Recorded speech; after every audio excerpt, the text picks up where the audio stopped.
Agoraphobia is an extreme irrational fear of leaving one's home or being in large, open, crowded places or being in situations in which you cannot escape.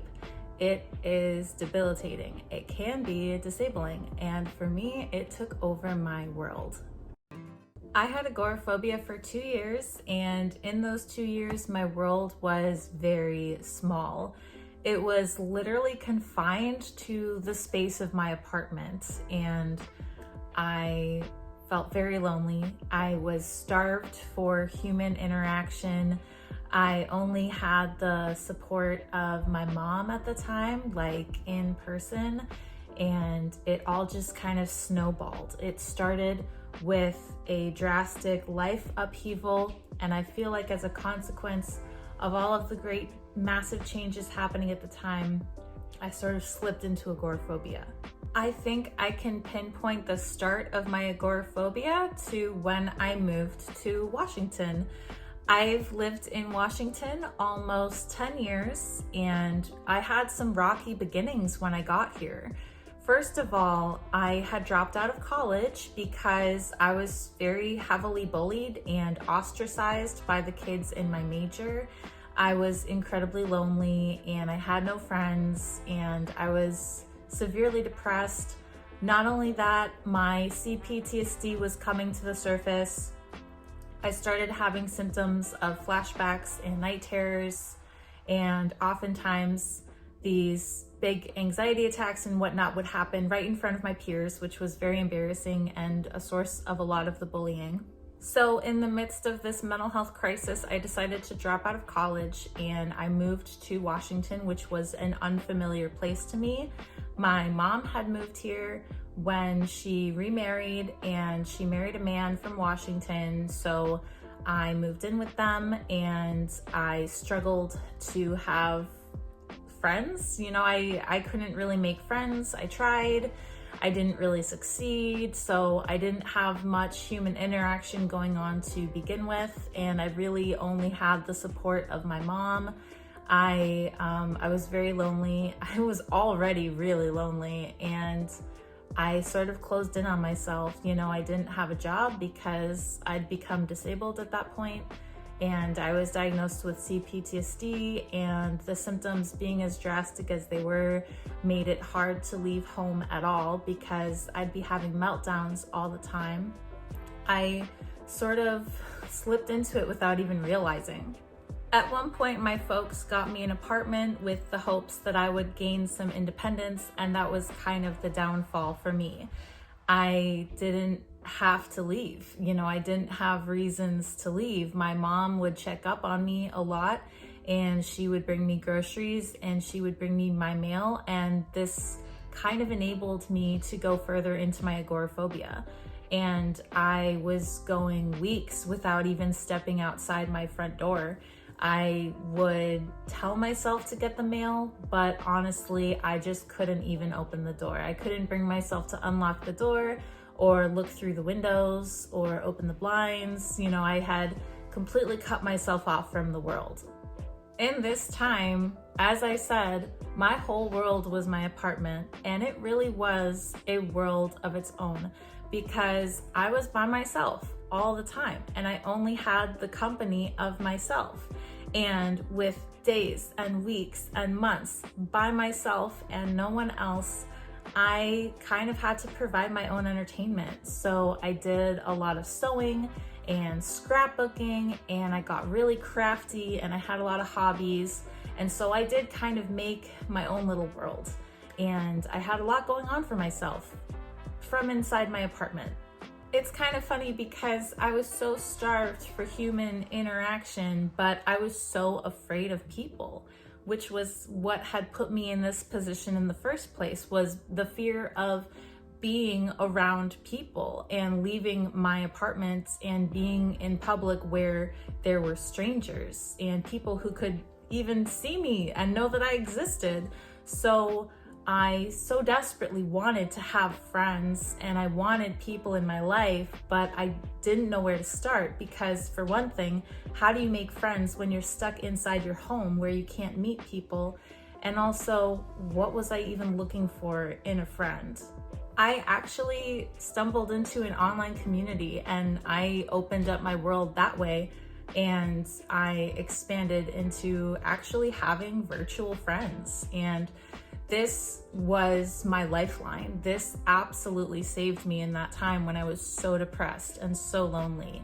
And, I was in chat rooms, like talking with people all the time. I'd spend hours and hours on my laptop every day, just immersed in this online world, because with agoraphobia, that was my outlet. That was the only place where I could go to have human interaction and to be around people and to make friends. That was actually really helpful to me. But still, the fear of going outside persisted, and I would set goals for myself to make it to the mailbox, like I said, and weeks would go by without me being able to do that. Sometimes I would open the door and take a step outside, and I swear to God, when you go so long without hearing the noises of the outside world, they are deafening. I would hear cars going by and it would be so startling and loud, and I would run back inside and cry. It was really, really scary to me. I remember one time just hugging myself and telling myself, you'll be okay. You will get past this. You're gonna be okay. Like, you're gonna get through this. You're gonna survive this. It's not the end of the world. Like, you will get the life you want. Like, you can work towards it. And that absolutely motivated me to start putting in the effort to get out of my agoraphobia, because I didn't want this to be my life. And I knew that I had it in me to get past this. I trusted myself that I could do that, even though I wasn't sure could I even start. But I just put my faith in myself and believed in myself and made the effort. I started really small. I had really small efforts at first, which at the time were monumental, because like I said, the only person I had physically in my life was my mom. And I actually got really creative with ways that I could integrate back into the outside world. For one thing, I started ordering pizza just so that I could have someone to talk to, even if it was a quick exchange. And I would order pizza every once in a while, and I would actually get dressed up and do my makeup just for that 5-second interaction of handing out my cash in exchange for a pizza. And even that small of an interaction of hey, thanks, have a good night, bye, was huge. That was the most I had been capable of in literally 2 years. I also discovered that if I went outside at 3 a.m., there'd be no one in public. And so I would stay up really, really late until the wee hours of the morning to go walk around town when no one else was there. And this was a great way of kind of desensitizing myself to being outside at all. And it was amazing. I remember feeling the cold winter air on my face and thinking, holy shit, that feels amazing, because I hadn't felt temperature in so long. And I didn't even realize that it was the middle of winter, honestly. I could see on the calendar what month it was, but I hadn't felt the seasons in a really long time. So being outside in the middle of the night and sort of just acclimating was a great start. Then I set little goals for myself to make it a block out of my apartment and then come home, and then make it 2 blocks and then come home, and then make it 3 blocks to the pharmacy and come home, and then make it inside the pharmacy and then buy something from the cashier. And just that one path took a very long time. It would start with a lot of failure, and most of the time that I would leave my apartment, I couldn't make it that first block without breaking down in tears and running home, because I was so overwhelmed and so overstimulated and afraid. Sometimes people would be nearby and they would try to help me, which would just make it worse. And it would completely derail my progress because I would run away from them, and that would be a few more days or weeks before I could go outside again. But I kept persisting and I kept pushing myself to go outside and incrementally make it further than I had the time before.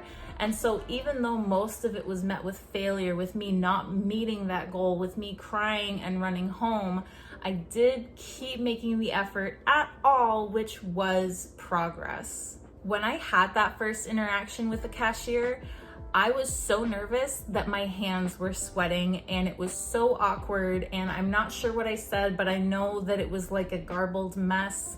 I was incredibly self-conscious, but then it was over, and that was an even longer interaction than with the pizza delivery guy. So I was building on that, right? And I was so immensely proud of myself that day, because I had been seeing this cashier for weeks every time I'd make it in before I actually did buy the first thing. And funnily enough, I ended up getting to know her like a year later through a friend that I made. And yeah, I did get to the point that I made friends, but that's a little bit later on. Another really great tool was just riding the bus, because I realized that if I was on the bus, I didn't actually have to interact with anyone.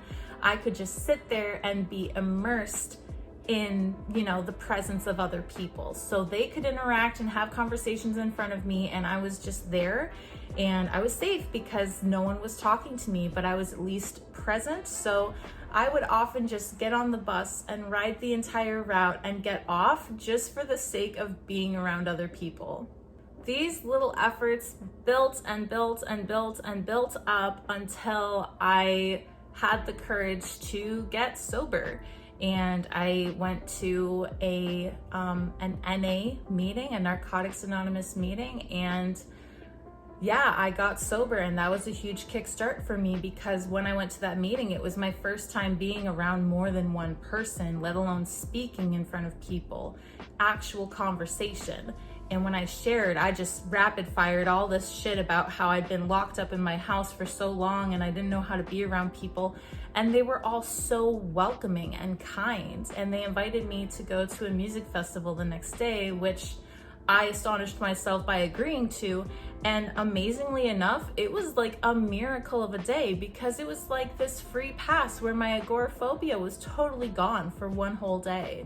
With this circle of people around me that had my back, that were looking out for me, I felt kind of safe and I felt protected. And I actually, for the first time, could let my guard down and be in public. And it was amazing. It was like I had graduated, and for one day I could dance and I could be in a crowd, and I was okay because I had people with me looking out for me and I felt safe. And that was so new to me. I hadn't felt that way in the presence of other people in years. I had never had that in college. I had never had that in high school. And so I was so relieved, this huge weight off my shoulders to have one day where the agoraphobia was okay. It did kind of set back in after that. I was kind of overwhelmed the next day and had a hard time again getting back out. But at this point, I had built up enough steps that I did start going to meetings and I stayed sober. And after I think like 2 months of being in the rooms and going to meetings, my agoraphobia was gone. And so all of this dedicated effort over the past, I'd say like 8 months, finally reached the point where I was cured and I was able to go out without feeling too concerned, and I was okay again. That was 6 or 7 years ago, and it's a lot better today. I have such an amazing life, and I'm able to go out anywhere I want and be around people without fear. And I can't lie, sometimes agoraphobia does creep back in, but it's well managed now, and I have the tools that I've learned to overcome it so that I can challenge myself to go out in public when I know my mind wants to trick me and tell me it's unsafe. So I do still sometimes feel that fear in the back of my mind when I go out, but I know I'm okay. I have coping skills today. I've learned a lot of therapy work that's allowed me to work on this. So yes, it does come and go, but my life is a lot better today, and I'm really, really proud of myself for overcoming agoraphobia. That's actually one of my proudest achievements. So that's all I have for you today. Thank you so much for sticking around and watching to the end. I'm very glad to have you. If you have your own experiences with agoraphobia, I'd love to hear about them in the comments section. And if you liked this video, please throw it a like and subscribe. I come out with new videos every Monday and Thursday, so stick around because there will be another one coming out soon. Thank you. Bye.